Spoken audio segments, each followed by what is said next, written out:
Hi hello అండి. Simple వేలో egg gravy curry ఎలా చేద్దామో చూసేద్దాం రండి. ముందుగా ఎగ్స్ తీసుకొని ఒక గంజిలో వాటర్ వేసుకొని అందులో ఎగ్స్ యాడ్ చేసుకొని సాల్ట్ కూడా వేసుకొని బాయిల్డ్ చేసుకోవాలి. అవి బాయిల్ అయ్యేలోపు అయితే ఒక 2 ఆనియన్స్ తీసుకొని చిన్న చిన్నగా కట్ చేసుకోవాలి. నెక్స్ట్ ఒక మిక్సీ జార్లోకి టమాటాని చిన్న చిన్న ముక్కలుగా కట్ చేసుకొని అందులో ఎల్లిపాయలు, చింతపండు రసం కొంచెం యాడ్ చేసుకొని మెత్తగా మిక్సీ చేసుకోవాలి. నెక్స్ట్ అయితే ఎగ్స్ బాయిల్డ్ అయ్యాక వాటికైతే చిన్న చిన్న ఘాట్లు పెట్టుకోండి. అందులోకి మసాలాలన్నీ వెళ్ళి చాలా టేస్టీగా ఉంటుంది కర్రీ అయితే. నెక్స్ట్ ఒక కడాయి పెట్టుకొని అందులో కొంచెం ఆయిల్ వేసుకొని కొంచెం పసుపు వేసుకొని ఘాట్లు పెట్టుకున్న ఎగ్గులను అయితే మంచిగా ఫ్రై చేసుకోండి.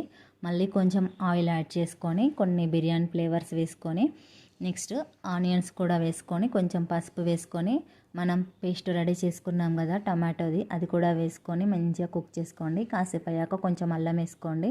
కొంచెం నూనె పైకి తేలినప్పుడు కారం, ఉప్పు కూడా వేసుకోండి.